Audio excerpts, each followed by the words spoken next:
Hey everyone, it's Brett Hornby here. Welcome back to my YouTube channel here, and I figure it's time to get back into my gaming memories section of my personal vlogs here, as I've definitely done a few game memories in the past, and I definitely still have some more gaming memories to share for different consoles that I've had. But this time, let's talk about what you can still say is the king of the handhelds, definitely the first most successful one. So here's personal vlog number 63. This is going to call it Gaming Memories Game Boy and Advance here, because I'm going to kind of mesh the two here, as I actually did own a Game Boy and a Game Boy Advance as well, and with the backward compatibility, it just made sense just to combine the two here. But as I do on my YouTube channel mostly, as follow along with this Calgary sports fan's journey as I recap Flames, Hitmen, Roughnecks, and Stampeders with stories and game recaps, and I also do personal vlogs and attempt at comedy. So, and I've already done a few gaming memories, personal vlogs, and eventually when I get through all the systems that I have memories of and nostalgia for, I'll eventually do an overall one, because I have noticed of all the systems that I've covered so far, I have missed out some memories here. Then I figured it just needs its own video. I'll have to make sure I list all the stuff that I missed for all the systems overall here. And this past week it's been a deep freeze in Calgary here. So to get the spirit of it, I've been wearing a toque for my videos here, and go Stamps go. It's one of my goofy toques for a football helmet here. So yeah, let's get to personal vlog number 63. Where we talk about the Game Boy and Advance here. So yeah, I actually did not own a Game Boy and a Game Boy Advance until I was actually much older, in my late teens to my early adulthood, up to my early 20s here. As the fact that I still enjoy video games, it's still in my blood today, but just don't have time to play them, with obvious reasons, with career and responsibilities, and been doing this as a hobby, and as well being a big sports fan, I like to spend money on experiences that way or hitting the road here. But I actually, when I realized I just didn't have as much time to sit at home and play in front of the TV, now it's different now because games were portable with a lot more systems available here. I did actually decide to get a Game Boy, and actually I remember I had the original Game Boy, or I think it was actually, it was a Game Boy Color. But I think I first remember there was an accessory that you plug in and actually illuminate the screen, and it looked like a twisty straw and a had a UFO light on top of it there. But I definitely remember that, and I plugged that in and played along, because I tried to never use batteries on it, because I remember those things 8 batteries like a shark there. But I definitely did own some classic Game Boy games. I didn't have much of a collection because I was older, and you had some money to spend, but then you had your crummy jobs and didn't have time to play games, and of course trying to save for college here. But I did remember having the original Tetris there, and I also do always remember playing it at the display that they had at Toys R Us back in the day there, and that was definitely one of the staple games for Nintendo there. That definitely launched the NES and the Game Boy there. Tetris was definitely it was an awesome game then, and still is today. But the Tetris I still prefer is the very, very classic version. There's some other cool versions that they come up with, and I'll cover that when I talk about the systems on there. But the classic Tetris, the tunes, and it was definitely one of the best guilty pleasures that the Russians gave us. It's just awesome how you smash the blocks, get your lines there, and get a Tetris where you try to make sure you have that open line there, and you get that straight one and get 4, and that neat thing with Tetris there. And the artist was the Cat 5, and he definitely had an electronic hip hop dance song. That was a cool Tetris song that he made that first came out, and I remember first hearing it in 2008 there. I was watching, it's back when I was still in college, or just outside removed from college, where I still watch volleyball games at college. I remember hearing that warm. I was like, man, that's an awesome song here. So yeah, definitely remember Tetris there. And of course, the other classic games that I had for the Game Boy. And it actually looked nice when I actually got a Game Boy Color where I traded that in and upgraded, and it had an illuminated screen. That it was nice how they got that color hue in there with the original games. But I also remember the original Super Mario. I mean, it was a different, shorter platform game. Super Mario Land there, that was definitely different. It was the same, classic side-scrolling platformer there with the Super Mario Land. And then I actually had that Super Mario Land 2, the 6 golden coins there. I remember that too, and I remember falling in love with those. And you know what? I still like to play those on emulators today there. And so yeah, those were definitely sweet original games there with the original Game Boy Color the original Game Boy, but it actually looked a little better with the Game Boy Color there. And then when it comes to the actual games that were made for the Game Boy Color, because they were special games, and this is when things were starting to advance there. And this was at the time when eventually color phones became such a huge fad and excitement there. And now it's just normal. People actually almost like to go back in time, especially the Nokia 3310 there, and I actually own one of that, but I don't know if I'll plan to do a personal log on that. But getting back to my gaming memories there, I mean, those are the original Game Boy games that I remember. But for Game Boy Color there, I do remember I've already played Zelda for the first time, but I'll get to that personal log where I first fell in love with Zelda, and I can maybe stir a debate here on what is the best Zelda game. But for the handhelds, there was definitely 3 that definitely stood out here. There was that Link's Awakening. That was on Game Boy Color here. Then I remember there was the Oracle Ages and Seasons there. Those were, and the funny thing is that the Oracle Ages and Seasons there, they were kind of intertwined adventures there, and it was Capcom that actually made those 2 games, the Ages and Seasons there. So those are definitely great Zelda games on the go there. But I think the Link's Awakening of those 3 for the Game Boy Color were definitely the best ones that I remember there. And then I also remember this wacky game called Wario Land 3. I mean, that was definitely a very funny, silly game. Wacky, evil, like you're the bad guy.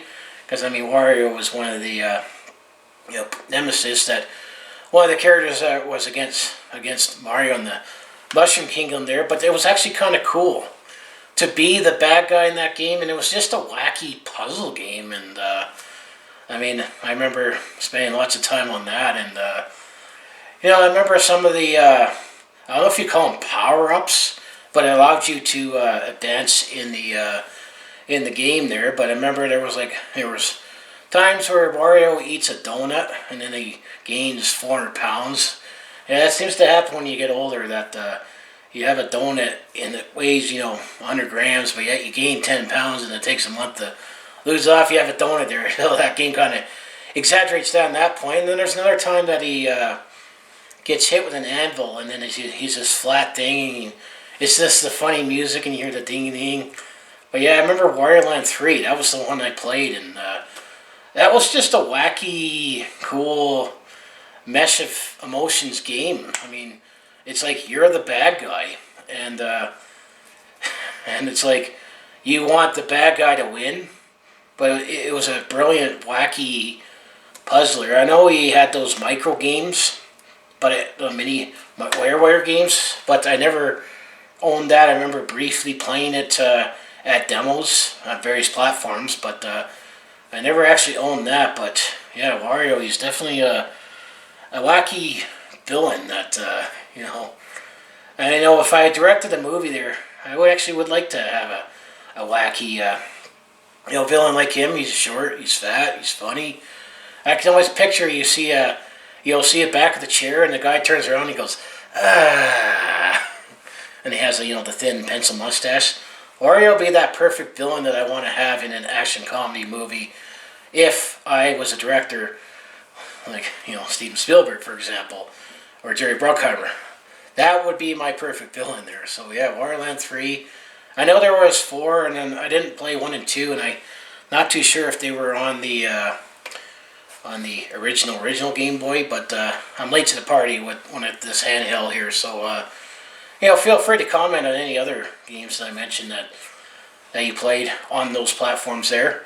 And then I remember I was a huge fan of Mega Man, and I definitely missed Mega Man. And Mega Man belongs in the classic 8-bit form.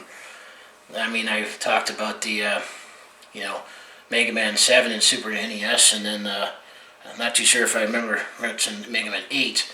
When I talked about the PlayStation there, they had that classic, side-scrolling and, the old rock, paper, scissors, getting their weapons, and eventually beating the Dr. Wily thing where eventually he's begging and all that stuff. But this actually got me a taste of the X series, which was on the Super Nintendo there, but my gaming journey was I had the NES, and then I had the SNES. I didn't have the SNES, I went to the Sega Genesis and the Sony PlayStation, and then I eventually had a N64 and then the games, but brilliantly, this is 63. The next personal vlog I'm going to talk for 64. I cleverly made it for N64, so that'll be the next personal vlog here. But getting back to the Mega Man there, I actually had the first taste of the X series, and I think it was the first X game. And actually it had the similar music, similar level designs. That I eventually played the console version that was on the Super Nintendo. I mean, it's definitely a faster paced, much more brutal version of Mega Man. If you can make Mega Man even harder, I'm definitely. I still prefer the classic series just because it has that right balance. But man, that Mega Man X, it was a great game. But I remember I felt sorry for that little blue bomber, And we were always told that robots aren't meant to hurt, but don't tell Mega Man that. Those robots, Dr. Wily's always behind it. Even if there's another doctor that you fight through, Dr. X or Cossack there's always, and then it's like, don't worry, don't hurt him. He's brainwashed by Dr. Wily, and that could be another perfect villain that I would have in my action comedy movies if I was the director. My idea is a short stubby guy, that's always a boss or whatever. But, that was definitely, it was fun to play. I didn't finish it, but, because the reason I went to the handhelds is when I had less time to play games, and always on the go, and it was nice to have it on the go, and, play in spurts there, but, that was definitely a difficult challenge there. And then another Game Boy Color game that actually was presented well was remember it was called Super Mario Brothers Deluxe. And that was the original Super Mario game, but it was the same gameplay and it had extra features and calendar. And I didn't have the printer there, but that was for Game Boy Color. And then I know if you finished that game, then they had the this Super Mario for Super Players, and I believe it had the lost levels on there, but it had the same. It wasn't the same exact game. It had the same backgrounds and that. But then there was that lost levels in there. I think it was the unlockable. Super Mario Bros. Deluxe. That was a great way to get Super Mario on the go there. So I'm just trying to think. Those are all the color ones I remember. I know. I think this was still on color, but I do remember. Actually, I remember playing Mario Tennis, and then on the N64. But then there was a Mario Tennis on the Game Boy Color there, and it had a little more of an RPG feel to it. It almost felt like a deeper and better game in a way, because it still had the Super Mario characters and that in there, but it was you developing as a tennis player and going to a tennis academy there. So yeah, I remember that was a fun game, and it meshed both in, like if you were going to be an aspiring tennis player and you went to tennis camp, and it was definitely an RPG there. So just trying to think. I didn't have too many Game Boy or Game Boy Color games per se, but I think those are the ones that I remember as of Corey here before I jumped to the Advance here, and it was definitely cool when it went from the Game Boy Color, then the Game Boy Advance there, and it came out I think in 2001 there, and it was definitely a step up for the handhelds there, and I believe it was also first time that you kind of had a 32-bit capable system on the go there, and that was definitely groundbreaking at the time, because at that time in 2001 we were still at the peak of the N64 there, and PlayStation 1 and the PlayStation 2 was coming, and eventually the GameCube was about to come there, which would have gone up to the 128-bit. But it was still cool to have the 32-bit on the go there. So when it came to the Advance here, well, obviously I did buy the first game. It was the Super Mario Advance there, and actually it was the Super Mario Advance updated version of Super Mario Bros. 2, which still is a great Super Mario game. Some look at it like as the Dark Sheep. If you look at the original, where you got 1, 2, 3, 1 is always the classic and always the one that you're always going to be most nostalgic for. And I definitely remember playing that and beating that, and was thrilled to finally beat Bowser the first time and do it the long way. And the fact that at that time, as a hockey fan, I was growing up in the Wayne Gretzky Super Mario era. That's when I first learned about, oh wow, there's a player named Mario Lemieux. And then I realized he was a generational player, and it was one of those sounded too outrageous to be true, where it sounded like, yeah, and they call him Super Mario, and I just thought it sounded too outrageous to be true. They got a favorite video game character and one of the best hockey players of all time with that same name and that same nickname there. But getting back there, I mean, the Super Mario Bros. 2 was just a different game. I mean, 3 is the best one, and part of the Super Mario Advance would get to that. But it definitely was a nice update to the original game. I mean, it's nice to sometimes bring back classic games in the purest form. But this was a case where, with the new Game Boy Advance, the backward compatibility, and the scene to be able to play, more advanced games, bigger games on the go there. But it was a nice update, and it kind of had that, feel that more modern Mario game at the time there, when they've gone through enough iterations over time there, as evolved from the original series there. And then it was just a nice update, and definitely the one thing that made it easier is the fact you had more health upgrades, and the fact you can save your progress, because back in the NES days there was no password system, and and you only had so many continues, and that's why I felt it was harder to actually get through the original Super Mario Bros. 2, because when you're younger and you don't have as much patience there. But yeah, that was definitely a great one. And then the Super Mario Advance 2, if I remember, it was the original Super Mario World game for the Super Nintendo there.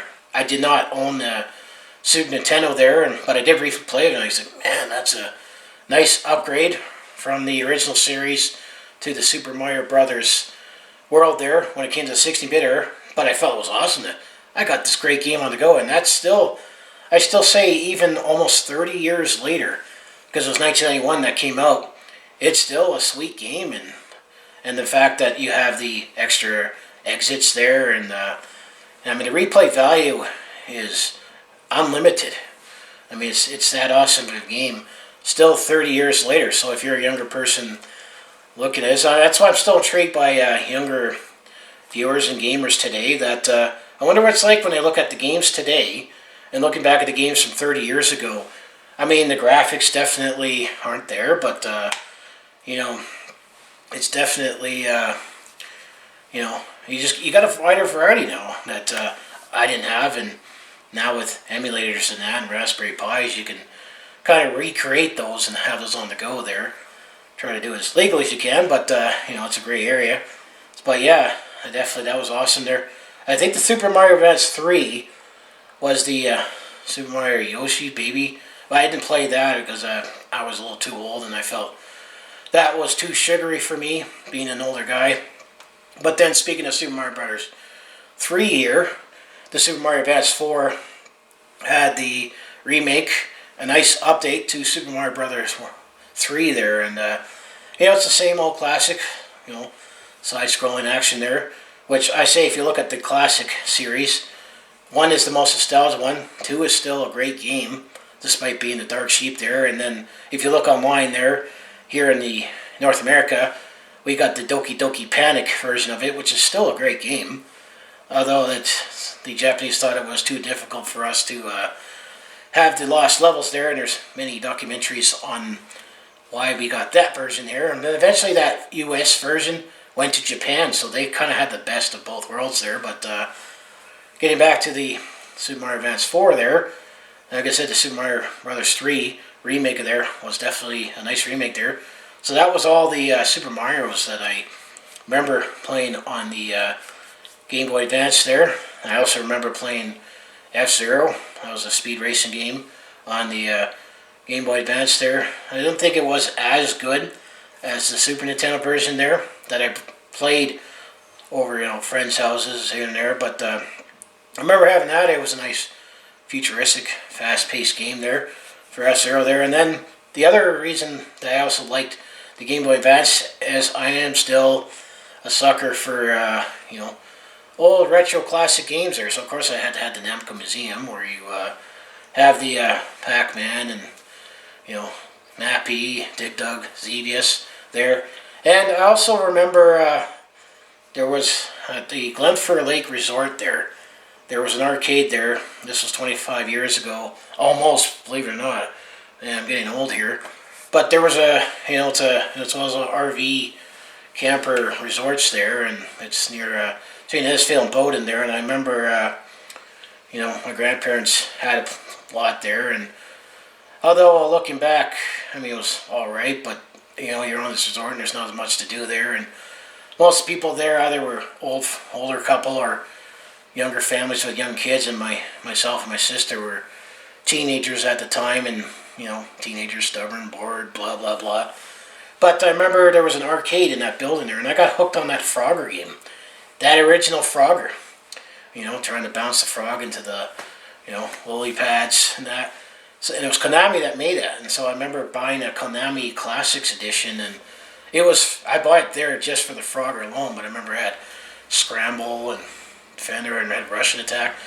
Frogger what stole me on that, so I definitely, absolutely loved that, and also it was the Link Between the Worlds for the Legend of Zelda there, which was the original Super Nintendo port onto the Game Boy Advance there, and that was definitely fun, but definitely was brutal, and I never finished that game. I'm sure I could have if I played it when I was younger and had more time to invest in it, but don't now. And of course I remember playing Mario Golf, and I think there was an updated Mario Tennis on there too, and they both had that RPG, the RPG element to it, where it's still mixed in with the Mario characters, but it's kind of like you going to that academy, golf academy, tennis academy there. And then I also remember there was a connectivity there that you can import your character onto the N64 version there, and I briefly did that. It was just a gimmick, but hey, it was nice to have that on the go there. And other games that I remember is got all the Super Mario's there, and I do remember Donkey Kong Country 2, the original side-scrolling for Super Nintendo there. It was the exact port there, because I do remember going back to the Game Boy Color. They had the reduced version of that on there. And then also I think I remember, I didn't like it as much, but I remember playing Metal Gear Solid. I think that was back on the Game Boy Color there, and also I think in the few games that they did have, it seemed actually a little expensive, but it was more of a collection there. I remember for the Game Boy Advance I had a Pac-Man collection there, where I had Pac-Man, Miss Pac-Man, and Pac-Mania there, the updated arcades there. But then there was that NES Classic series there, where you had just Pac-Man, just Super Mario Brothers, and I actually did have just the original Zelda there, which I definitely played that on there. And then they had another series where they had Zelda 2 there, which is just the classic NES port onto the Advance there. It seemed a little overpriced at the time, considering that, for example, the Pac-Man there, it just seemed a little overpriced just to have that game alone, when you can still get it for the same price for the game in the Pac-Mania there. And same with the Xevious there. I believe Xevious was on Namco Museum, so which I still enjoy playing that game here and there.